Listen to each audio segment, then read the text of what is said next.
하나님 말씀은 베드로후서 3장 1절에서 2절까지 말씀 되겠습니다. 사랑하는 자들아, 내가 이제 이 둘째 편지를 너희에게 쓰노니 이 두 편지로 너희의 진실한 마음을 일깨워 생각나게 하여 곧 거룩한 선지자들이 예언한 말씀과 주 되신 구주께서 너희의 사도들로 말미암아 명하신 것을 기억하게 하려 하노라. 아멘. 시원하게 박수치고 시작하죠. 박수도 하나님께 영광 드립니다. 기도하겠습니다. 하나님 아버지, 참으로 감사합니다.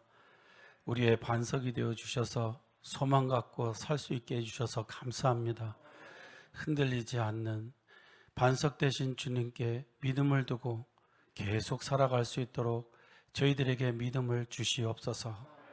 오늘도 장로님의 기도에 응답하셔서 아름다운 열매를 맺고 계심을 믿습니다. 오늘도 기도 중에 찬송 중에 주님 만나게 하여 주옵시고 주님의 살아계심을 체험하는 귀한 시간이 되게 하여 주옵소서. 신앙생활이 참으로 기쁘고 즐거울 수 있도록 주여 체험 있는 신앙이 되게 하여 주옵소서. 부족한 종을 세우셨습니다. 성령으로 충만케 하사 주의 기이하고 오미한 말씀 잘 태어나게 하시고 쉽게 설명하고 또 성령으로 감동시켜 주시옵소서. 예수님의 이름으로 기도하옵나이다. 아멘. 아멘. 할렐루야. 하나님께서 우리 가운데 함께 하심을 확신합니다. 이 시간은 사도 베드로가 편지를 쓴 이유라는 제목으로 말씀을 드리도록 하겠습니다.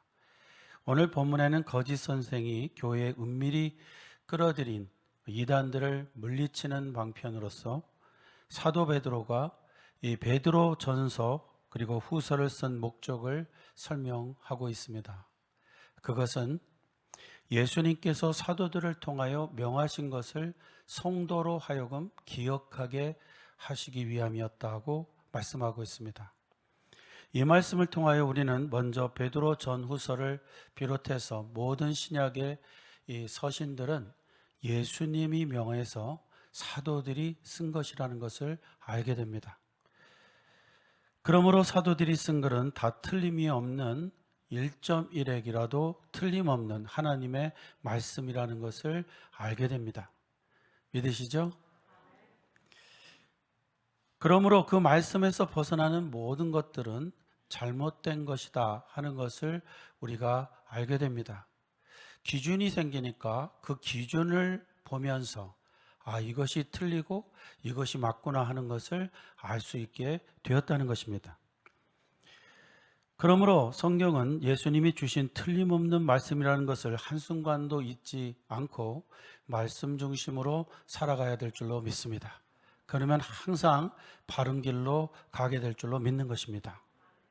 그런데 이단들이 어떻게 나타나냐면 이런 사도들의 가르침을 무시하고 자신의 독자적인 교리를 주장한다는 것입니다. 그래서 이단 소리를 듣게 되는데요. 저거는 사도들이 말하는 내용하고 달라. 조금 다르네. 이 조금 다른 게 참 중요한 겁니다. 그리고 저건 너무 다르구나. 이렇게 이제 알게 되어서 이상한 소리를 하게 되면 이단이구나 이렇게 알게 된다는 겁니다. 예를 들면 예수님은 이제 재림하실 때 예수님도 모르고 아무도 모르는 날에 오신다고 말씀하셨습니다. 제자들도 모른다고 말씀하셨습니다. 그런데 이단들이 뭐라고 말하냐면 자기에게는 특별한 계시를 주셔서 사도들에게 말씀하시지 않은 것을 가르쳐 줬다는 것입니다. 그래서 자꾸 이렇게 이제 성경을 해석하면서 예수님 오실 날짜를 자꾸 말하는 그런 경우를 볼 수가 있는 거죠. 그 증거로 여호와의 증인에 대한 위키드 백과에 기록된 내용을 제가 그대로 읽어드리도록 하겠습니다. 우리 성도님들이 위키드백과 이 구글을 치면 이거 일반적으로 이 공론화된 내용이 뭐냐 하는 것을 금방 찾아낼 수 있는데요. 창시자인 찰스 테스 이 러셀이 종말의 해로 주창한 1914년 이후 이들이 세계 멸망을 주장한 연도는 크게 1925년, 1943년, 그리고 1975년이었다. 그러니까 예수님 오실 날을 자꾸만 이제 바꾸어서 이렇게 말한 겁니다. 물론 굵직한 것만 이 정도이고 실제로 종말로 간주해온 해는 훨씬 많았다. 아니, 그냥 종말에 대해 한없이 열린 자세로 기다리고 있다고 보아도 좋을 정도다. 이 중 특히 1975년은 종말론에 힘입어 한국에서 교세가 폭발적으로 상승한 해로 기록된다. 이토록 1975년이 여호와의 증인에게 중요한 한 해였기 때문에 1973년부터 75년까지 집 팔고 땅 팔고 심지어 자식들 중고등학교까지 자퇴시켜 가며 전도에 매진하는 전도의들이 매우 많았다. 물론 예측이 빗나간 뒤에는 늘 그렇듯이 우리의 연구에 오차가 있었다. 좀 더 기다리면 진짜 종말이 온다로 무마하려 들었고 이후 몇몇 전도인들이 착각한 것이라며 소수파에게 몸머리하는 일까지 있었다. 예, 성경에 분명히 모른다 그랬는데 자꾸 계시받았다고 해서 성경과 사도들과 다른 소리를 하는 것을 보면 이게 문제가 크다 하는 것을 발견할 수 있는 겁니다. 사도들의 말만 보면 이런 데 속을 필요가 없는데 자꾸만 속게 되는 거죠.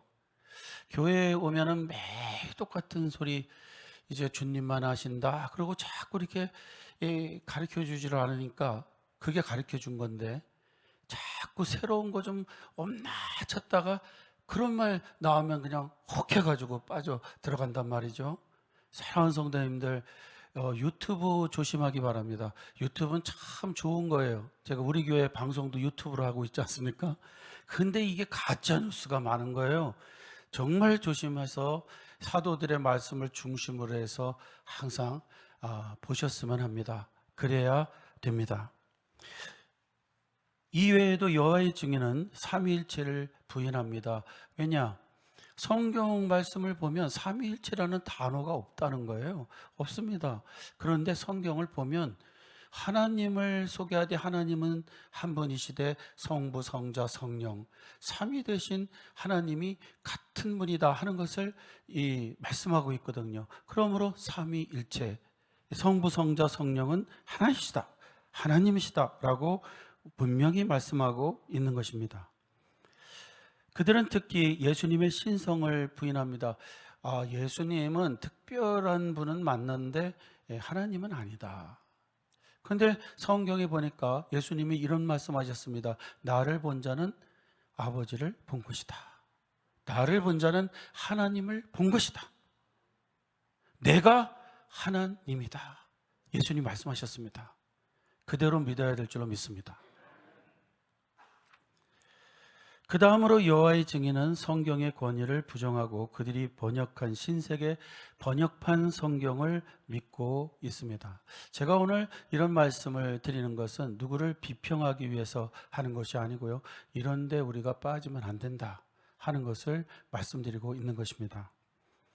이외에도 그들은 피를 먹지 말라 한 레위기 17장 14절의 말씀을 확대 해석하여 이 수혈 금지를 교리로 내세우고 있어 사랑하는 부모 또 형제가 눈앞에서 죽어가는 것을 보면서도 이 수혈을 거부하는 일을 하고 있다는 것을 우리는 알 수 있습니다. 위키백과는 그들의 수혈 거부에 대하여 이렇게 말하고 있습니다.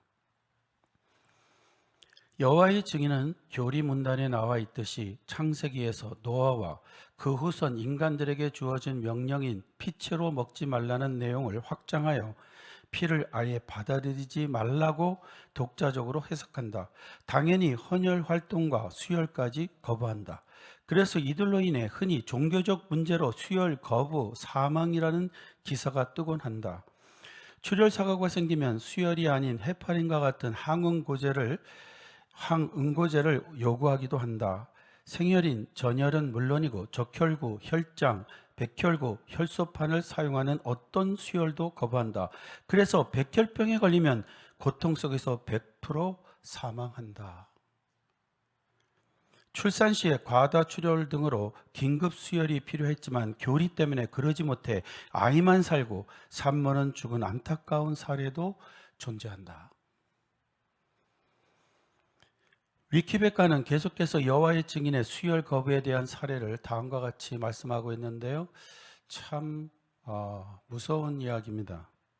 시골 의사 박경철의 책 시골 의사의 아름다운 동행 1권에 관련 에피소드가 실렸는데, 여기에 따르면 여호와의 증인 신자인 의사나 간호사 중 일부는 신도도 아닌 일반인에게도 수혈을 거부한다고 한다. 게다가 주치의가 수혈을 하라고 명령해도 지 멋대로 무시해댄다. 자신의 손으로 환자를 충분히 살릴 수 있는, 또한 살려야 할 사명이 있는 사람이 종교적 광기 때문에 환자를 방치하는 것이다. 죽어가는 환자의 의지와는 관계없이 해당 환자는 여호와의 증인과 전혀 무관한 사람이었다. 이건 살인이나 마찬가지이다. 이렇게 위키백과는 말하고 있습니다. 사랑하는 성도님들, 이러한 내용은요, 이단은 그냥 있는 존재, 그것으로 끝나는 게 아니고요, 이 이단에 빠지면 엄청난 비극이 초래된다는 것을 우리에게 알려주고 있는 겁니다. 절대로 이단에 빠져서는 안 됩니다. 그러기 위해서는 하나님 말씀을 잘 보셔야 됩니다. 그 말씀 중심으로 사셔야 되는 겁니다. 그래야 속지 않는 겁니다. 진짜를 자꾸 봐야 가짜를 분명하게 알 수 있는 겁니다.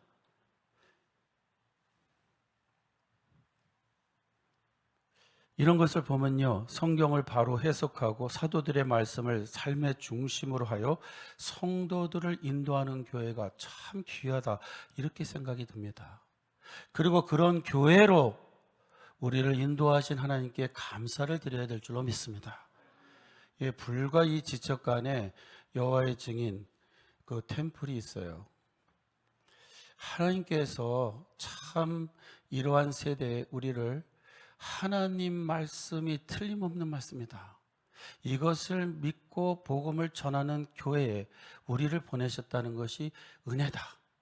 오늘 이것을 기억하며 우리가 말씀 중심으로 살아가야 될 줄로 믿습니다. 저도 항상 감사하는 게 있어요. 제가 이 하나님의 말씀을 틀림없는 하나님의 말씀으로 가르치는 학교로 인도하신 하나님께 감사를 드리고요, 그래서 또한 그러한 교회를 개척할 수 있게 하신 하나님께 감사를 드립니다. 오늘 하나님의 인도를 생각하면서 말씀 중심으로 계속 나가는 우리가 되어야 될 줄로 믿습니다. 오늘 본문에서 이러한 이단의 말에 현혹되지 않기 위하여 서신서를 썼다는 말씀을 하고 있는 것입니다. 이것을 반드시 기억해서 이단에게 속지 않도록 하기 위해서 이 글을 쓰는 것이다 말씀하고 있는 것입니다. 그 다음으로 사도 베드로가 예수님이 명하신 것을 기억하려고 했던 목적은 그 말씀을 기억하며 살 때 성령님의 귀한 인도하심을 받기 위한 것이었습니다. 사랑하는 성도님들, 복음을 듣는 자가 복된 자입니다. 왜 그렇습니까? 복음을 통해서 성령님께서 우리를 생명의 길로 인도하시기 때문에 그렇습니다. 복음을 전하는 자들의 발이 아름답다고 그랬어요. 왜냐? 그들이 전하는 복음 때문에 사람들이 예수님을 믿게 되고 성령의 인도를 받아서 생명의 삶을 살 수 있게 되기 때문에 그렇습니다. 복음을 전한다는 것은 그렇게 귀한 것입니다. 근데 복음을 듣는다는 거 얼마나 귀한 것입니까? 그 시대에 우리가 태어났다는 거, 오늘 그 복음을 듣고 있다는 사실이 참으로 복으로 여겨야 될 줄로 믿습니다. 사랑하는 성도님들, 저는 우리가 하나님의 말씀을 기억하며 살 때 우리의 삶 순간순간마다 성령의 인도를 받게 된다고 확신합니다. 절망이 될 때는 소망적인 믿음의 말씀을 생각나게 하십니다. 포기하고 싶을 때는요, 인내의 말씀을 주십니다. 지혜가 필요할 때는 지혜를 주십니다. 그러므로 거듭난 성도에게 있어서 성경 말씀은 보배 중에 보배인 것입니다. 이게 너무 귀한 건데요. 너무 많아서 문제인가요? 저의 개인적인 경험을 말씀드립니다. 저는 한때 신앙의 회의를 가진 적이 있었습니다. 신학생 시절에 너무 고생하게 되니까 내가 정상적인 삶을 살고 있지 않는가, 이런 생각을 했습니다. 공부만 하겠다고, 하나님 나라를 위해서 공부만 하겠다고 한 달에 30불 가지고 식생활을 할 것을 결단하고 정말 어려운 과정을 통과하고 있었는데요. 그때 제가 믿은 게 있었습니다. 성경을 보니까 이렇게 어려운 삶을 살면 하나님이 엘리야를 까마귀를 통해서 고기와 떡을 공급해 주시는 것처럼 해 주실 것이다. 그런데 1년 동안 아무 소식 없었어요. 그래가지고 제가 집 현관 앞에 많이 나갔었다니까. 집 문 앞에 나가서 문을 열어봐요. 오늘은 혹시 뭐가 있을까? 아무것도 없었어요. 1년 동안 계속 없었어요. 그러면서 섭섭한 마음이 확 들더라고요. 내가 이렇게까지 노력하는데 하나님은 사람을 차별하나? 엘리야는 먹이시고 나는 왜 안 먹이시나? 나는 아무래도 하나님께 버림당한 것 같아. 우울하게 시간을 보내게 됐습니다. 아주 우울했습니다.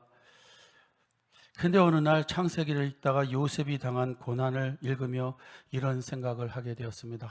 아주 큰 깨달음을 갖게 됐어요. 순간에 제가 바뀌게 되는데요.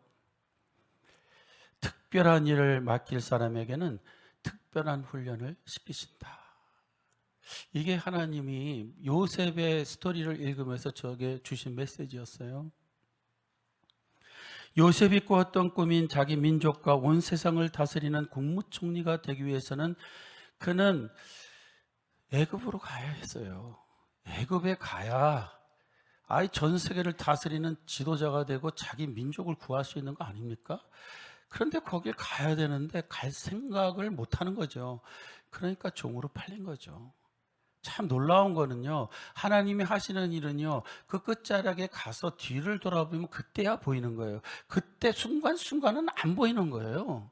그러니까 이 참 기가 막힌 일이, 그 외국으로 가야 자기 민족도 살리고 다 이제 컨트롤할 수 있는 사람이 되기 때문에 종으로 팔려간 거죠. 그리고 보십시오. 애굽의 정치를 배우기 위해서는 억울하게 모함을 받아 왕의 시위대 그 장군의 감옥에 갔어야 하는 거예요. 왜요? 거기에는요, 왕과 가까이 이렇게 높은 관직에 잘못했던 사람만 들어가는 감옥이에요.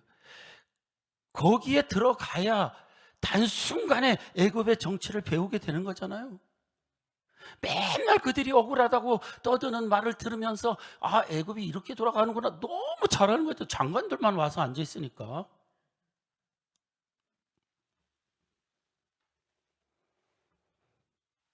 그리고 그곳에서 한 사람의 꿈을 해석해주고 그 사람이 왕에게 추천하여 일약 국무총리가 되고 맙니다. 꿈이 성취되는 거예요. 물론 처음에 요셉이 그런 일을 당할 때는 자신의 꿈과는 전혀 관계없는 일이 벌어지고 있다고 생각했을 겁니다. 그러나 시간이 지난 후에 생각해 보니 그것은 그의 꿈을 이루기 위한 훈련이었고 하나님의 섭리였다는 것입니다. 그래서 자신을 판 형제들 앞에 이렇게 말하지 않습니까? 나를 애굽에 판 사람은 당신들이 아니요, 하나님이시라고.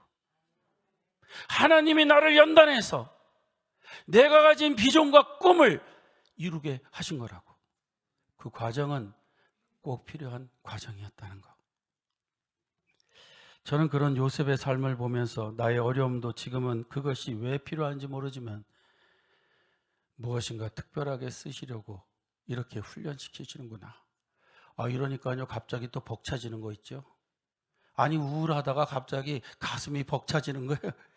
나는 특별하게 사용될 사람이야. 왜? 특별하게 훈련받고 있으니까.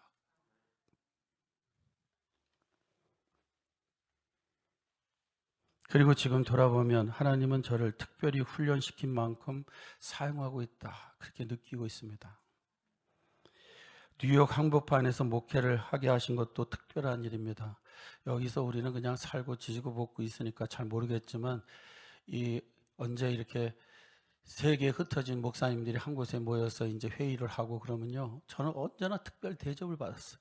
왜? 뉴욕에서 목회한다고. 그 복잡하고 그 힘든 뉴욕에서 교회를 개척해서 목회를 하니 이게 얼마나 대단한 일이냐 해서 특별하게 되고요. 그래서 제가 알았어요. 제가 특별한 사람이라는 거. 미국에서도 뉴요커는 알아주더라고요. 예? 꼭 그런 데서 목회를 하다니 뭐 이런 이야기가 나오는 거 보면 정말 제가 특별하게 쓰임 받고 있다 이렇게 생각이 들어요. 그리고 그러한 뉴욕에서 특별히 제자 훈련을 중심으로 하나님 나라를 확장시키게 하신 것도 특별한 거예요. 이야, 그렇게 바쁜 데서 사람들이 어떻게 제자 훈련 받으려고 하는가? 제자 훈련 시도한 교회가 많이 안 됐어요, 뉴욕에서. 왜? 너무 바쁘니까. 일 끝나면 9시, 10시인데 어떻게 제자 훈련을 받아요? 근데 우리 교회는 해냈단 말이죠. 특별하게 훈련하셔서 특별하게 쓰시고 있는 거 맞죠? 믿으시죠? 또 선교지의 제자훈련을 통해 제자훈련 단체를 이루게 하시는 것도 특별하고, 책을 써서 온 중남미의 문서 선교로 배포하고 있는 것도 특별한 것이고, 아주 특별하게 하나님께서 쓰시고 있다는 것을 확신합니다. 사랑하는 성도님들, 이거 제가 자랑하기 위한 거 아닌 거 아시죠? 하나님께서 특별하게 우리를 고난을 허락하시고 시련을 주실 때는요, 특별하게 사용하시기 위해서 주신 것이라는 것을 기억해야 될 줄로 믿습니다. 예, 특별한 훈련은 특별한 데 쓰려고 하시는 거예요. 어떤 분은 또 이런 말씀을 드리면, 이제 내 나이가 70이 넘었는데 못하러 아직도 훈련을 시키는가? 그런데 1, 2부 설교하고 그런 말 누가 하실 것 같아, 기분에. 그래서 딱 아이디어가 떠오르는 게, 70 이후에 부르신 사람이 누군가 했더니 많이 있어요. 모세도 그렇게 훈련을 80까지 시키다가 하나님께서 써먹지 않습니까? 할렐루야. 믿음대로 될 줄로 믿습니다. 아브라함 75세에 부르셨어요. 가능한 겁니다. 하나님은 훈련시킬 때는 반드시 어디에 쓰실 때가 있기 때문에 훈련시키는 거예요. 믿음으로 받으셔야 될 줄로 믿습니다. 또한 저는 시편을 통한 깨달음을 통해 인생이 바뀌는 경험을 한 적이 있습니다. 10대의 나이인데요, 한 17세 정도 됐을 때입니다. 인생이 바뀌는 것을 제가 체험했는데요. 제 인생에 이렇게 목회에도 변화가 있었고 어떤 변한 그 시점이 항상 있는데요. 이 10대 때 경험한 시편을 통해서 변화된 경험이 있었습니다. 저는 예수님을 믿기 전에 참 산만한 사람이었다고 생각합니다. 그 증거는 예수님을 믿기 전에는 글을 쓰면 글을 끝낸 적이 없었어요. 이상하게요, 제가 이 한국에서 중학교 다닐 때 또 초등학교 다닐 때에도 그렇게 말씀을 부리는데 왜 담임 선생님은 왜 자꾸 저에게 무슨 글짓기 대회, 뭐 100일장 이런 데가 있으면요, 나가라고 저를 뽑으세요. 이상한 일이죠. 그런데 갔다 그러면은요, 글을 끝낸 적이 없어요. 중간에 막 헷갈려갖고 나중에 찢어버리고 나와요. 근데 왜 계속 보내셨는지는 모르겠어요. 왜 그랬을까요? 한참 쓰다 보면요, 뭐가 옳은지 뭐가 그런지 잘 모르겠어요. 왜 그렇게 생각이 들었냐면요, 만약에 신이 계신다면 왜 악한 자는 잘 되게 하시고 악한 자가 착한 사람을 괴롭히는데 왜 악한 자가 잘 되게 하시고 착한 자는 잘 안 되는 건지 이해가 안 됐어요. 그래서 이렇게 사는 게 옳은 길이다 하고 쓰다가 보니까 누가 생각나서 찢어버려. 잘 모르겠다고 해요. 도대체 무엇이 옳은 삶인지, 어떻게 살아야 잘 사는 것인지 잘 모르겠더라고요. 근데 예수님을 믿고 성경 통신학과를 하면서 시편을 읽게 되었는데요, 깨달음이 왔어요. 이 10대에도 깨달음이 와요. 그것은 이 세상뿐 아니라 온 우주를 하나님이 통치하신다는 것이었습니다. 하나님이 통치하시는구나. 이 마귀가 막 통치하는 세계 따로 있고 하나님 통치하는 세계가 따로 있는 게 아니라 하나님이 세상을 통치하고 계시구나. 이걸 느꼈어요. 그리고 악한 일이 벌어질 때 하나님은 무엇을 하시는지 알게 됐어요. 그리고 결과도 알게 됐어요. 시편 말씀에 이런 말씀이 있습니다. 악한 자가 이렇게 말하면서 악을 행합니다. 하나님이 어딨어? 내가 악을 행하는데도 하나님은 아무것도 할 수가 없잖아. 그런 신은 없는 거야. 이렇게 비웃는데 그 뒤에 말씀이 뭐냐면요. 하나님이 웃으심이요. 그를 심판하기 위해서 칼을 가시는도다. 이게 이 무서운 말씀 아닙니까? 하나님이 칼을 갈고 있는 거예요. 결과는 심판을 당한다는 거죠. 착하게 산 사람은요, 상을 주시려고 예비하고 있단 말이죠. 인생의 이 삶이 이렇게 되는 거구나. 정리가 싹 되더라고요. 그냥 하나님이 통치하셔서 하나님이 상선벌악을 행하시는 분이시구나. 살아계신 분이시구나. 그렇게 세상이 정리되니 제 머리가 맑아지면서 모든 것을 한 가지로 생각하며 집중이 잘 되게 되었습니다. 그렇게 되니까 제가 이 머리가 많이 좋아졌음을 피부로 느끼게 되었는데요. 제가 그냥 솔직하게 느낀 겁니다. 10배 정도 좋아졌던 것 같아요. 안 놀라시네. 원래 머리가 안 좋았구나 이렇게 생각하시는 분도 있을 텐데 하여간 10배는 좋아졌어요. 암기력이요. 집중을 잘하니까 암기력이 뛰어나게 되더라고요. 정말 이 암기력이 뛰어나게 되고요. 세상 이치를 하나님 중심으로 생각하니 쉽게 깨닫고 그것을 적용함으로 어디 가든지 머리 좋다는 말을 듣게 되더라고요. 신기했어요. 이전엔 그런 사람 한 사람도 없었는데 저보고 머리 좋다 이런 말을 하는 분들이 생기더라고요. 그런데 그런 말을 듣게 된 것은 머리가 좋은 것이 아니고 이치를 바로 깨달은 결과라고 생각됩니다. 이치를 깨달으니까 그 이치대로 살아가니까 열매가 있는 거예요.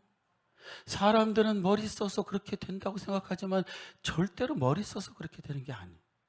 하나님의 말씀이 그렇게 만들어가는 겁니다. 믿으시기 바랍니다. 그래서요 저는요 이 시편의 다음과 같은 말씀을 너무나도 사랑하고 믿습니다. 아주 확실히 믿어요. 보십시오. 오늘 교독문에도 우리가 교독을 했어요. 시편 19편 7절로부터 말씀입니다. 여호와의 율법은 완전하여 영혼을 소성시키며 여호와의 증거는 확실하여 우둔한 자를 지혜롭게 하며. 할렐루야. 8절입니다. 여호와의 교훈은 정직하여 마음을 기쁘게 하고 우울한 마음을 없애버리고요. 여호와의 계명은 순결하여 눈을 밝게 하시도다. 이게 안 보이던 앞이 보이기 시작하는 거예요. 보이는데 남들이 가지 못하는 길을 가게도 하신단 말이죠. 눈을 밝게 해서. 하나님의 말씀이 하는 일입니다. 이제 시편 119편 98절입니다. 주의 계명들이 항상 나와 함께하므로 그것들이 나를 원수보다 지혜롭게 하나이다. 하나님의 말씀을 신뢰하고 살아가다 보면 원수보다 지혜롭게 된다는 거예요. 99절 내가 주의 증거들을 늘 읊조리므로 나의 명철함이 나의 모든 스승보다 나으며 공부를 그렇게 많이 한 사람들보다 뛰어난 지식을 갖게 된다. 이 말씀입니다. 100절입니다. 주의 법도들을 지킴으로 나의 명철함이 노인보다 나으니다. 우리 성도님들 이 말 무슨 뜻입니까? 노인의 장점이 뭐죠? 경험이 많은 거예요. 그런데 솔로몬은요 20대에 성경의 깨달음을 받아서요 노인들보다 훨씬 경험 있는 지혜를 갖게 됐어요. 그래서 베고전은 이렇게 고백합니다. 주의 말씀은 내 발의 등이요 내 길의 빛이니이다. 사랑하는 성도님들, 이런 일을 하는 하나님의 말씀, 보배 중의 보배라고 믿습니다. 믿으시죠? 보배 중의 보배입니다. 이런 이유로 다윗은 하나님의 말씀은 꿀송이보다 더 달다 그랬습니다. 우리 성도님들, 하나님의 말씀이 정말 귀하다는 것을 우리도 다윗처럼 느끼게 되기를 주의 이름으로 축원합니다. 예, 그래서 이 하나님의 말씀을 읽으실 때 맛있는 디저트를 먹는 것처럼 그렇게 잡수셨으면 참 좋겠다는 생각이 들고요. 그러므로 성경은 자신이 열심히 읽어야 되는 말씀이고요. 우리의 자녀들에게 열심히 읽게 해야 되는 말씀이라고 믿습니다. 아니, 말씀을 깨달으면 천재 된다니까요. 말씀 깨달으면 남들이 발견하지 못하는 거 발견한다니까요. 이거 아멘이 없어요. 용돈을 주면서까지 읽혀야 된다니까요. 이거 아멘 하셔야죠. 예, 성경 읽기 위해서 최선을 다해야 됩니다. 그러면요, 그 성경 읽기 때문에 주신 용돈보다 한 1000만 배 정도 더 받게 될 줄로 믿습니다. 제가 이거 농담 비슷하게 말씀하는 거지만 진담이에요. 우리 아이들이 이 말씀 깨닫기 시작하면요, 무슨 일을 해낼지 모릅니다. 믿으시기 바랍니다. 예. 그러나 한 가지 꼭 기억해야 될 것이 있습니다. 그것은 이러한 하나님의 말씀을 알고 있다고 해도요, 성령님의 도우심이 필요하다는 거예요. 그래서 거듭난 자 안에 성령님이 거주하게 되신 겁니다. 왜요? 우리가 들은 그 복음의 말씀을 생각나게 해서 생명의 길로 인도하기 위해서 성령님께서 우리 안에 계신 거예요. 떠나지 않으세요. 끝까지 계시는 겁니다. 이 성령님이 하시는 일을 우리가 알기 위해서는요, 성령님의 또 다른 이름, 보혜사라는 이름을 기억해야 됩니다. 보혜사가 무슨 뜻입니까? 예, 파라클레토스라는 말인데요. 그 단어는 파라칼레오라는 단어에서 나온 겁니다. 파라칼레오는 위로하다, 권면하다 이런 말입니다. 그러면 이 단어를 분석을 하면 파라라는 말은 곁에라는 말이에요. 옆에라는 말입니다. 칼레오는요, 부르다는 말입니다. 권면하다는 말입니다. 옆에서 권면하는 분이 바로 성령님이시다. 무슨 일 하는 거냐면요, 코치하는 거예요.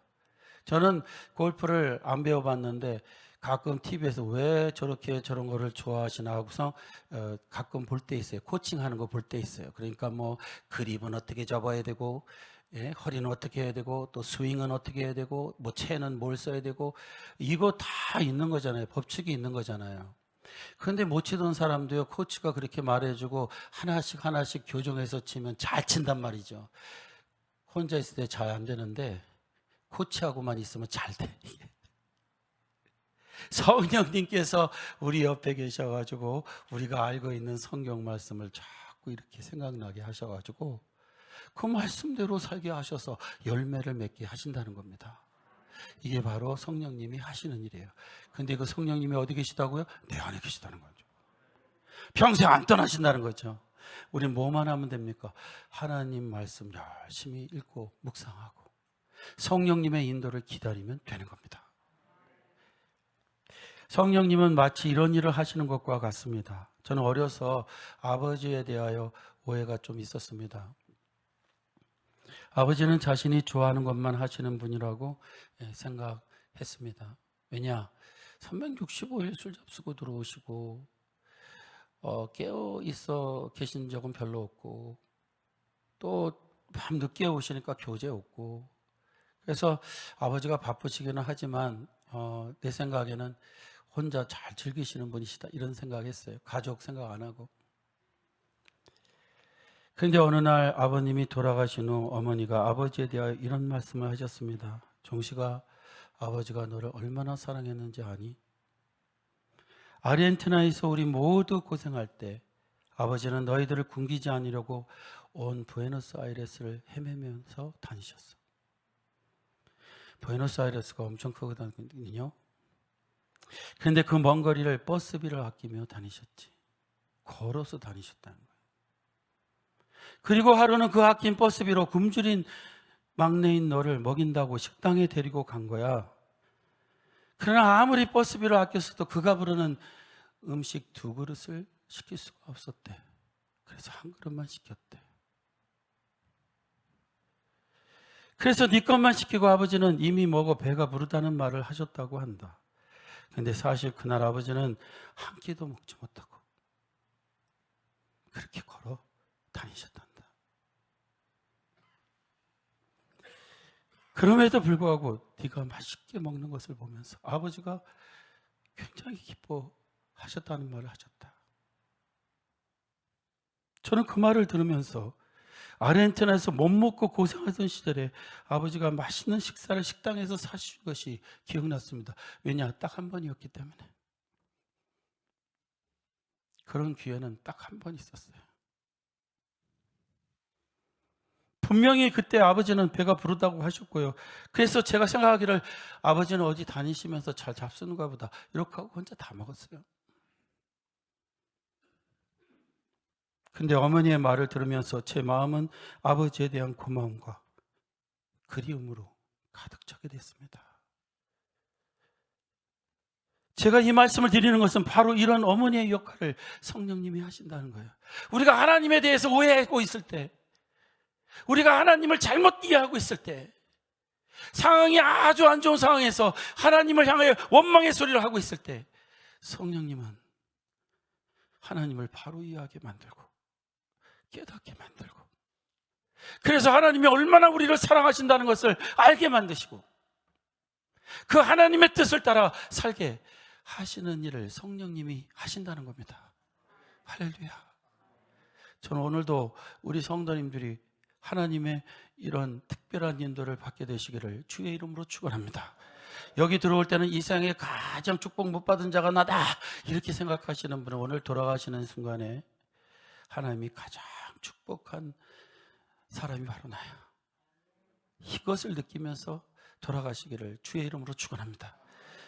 하나님은 우리를 사랑하사 자기 하나밖에 없는 독생자를 주셨습니다. 아낄 것이 없는 분입니다. 근데 왜 나로 하여금 이런 일을 통과하게 하시는지 하나님을 잘 생각하며 성령님의 깨달음을 통해 오늘 하나님의 사랑을 크게 느끼는 이 시간이 되시기를 주의 이름으로 축원합니다. 베드로 전후서를 주신 이유, 모든 신약의 서신을 주신 이유는 이렇게 하나님을 깨닫고 믿음으로 살아서 이단에 속지 않고 아름다운 열매를 맺기 위해서 주셨다는 거 잊지 말고 하나님 말씀 항상 묵상하며 성령의 인도를 받으며 승리하는 우리 모두가 되기를 주의 이름으로 축원합니다. 기도하겠습니다. 하나님, 항상 원망하고 뒤를 보면 하나님은 여전히 우리를 사랑하고 계시고 우리를 선히 인도하신다는 것을 깨닫게 됩니다. 성령님의 역사라고 믿습니다. 오늘도 이 시간 우울한 우리들을 깨우쳐 주셔서 주 안에서 행복한 삶을 살게 하여 주옵시고 주님 사랑하는 마음으로 일어서게 하여 주옵시며 주님의 뜻을 발견하며 그 뜻을 따라 살 수 있도록 우리들을 붙들어 주시옵소서. 성령님의 인도를 기다립니다. 인도하여 주시옵소서. 깨달음을 주시옵소서. 예수님의 이름으로 기도하옵나이다. 아멘.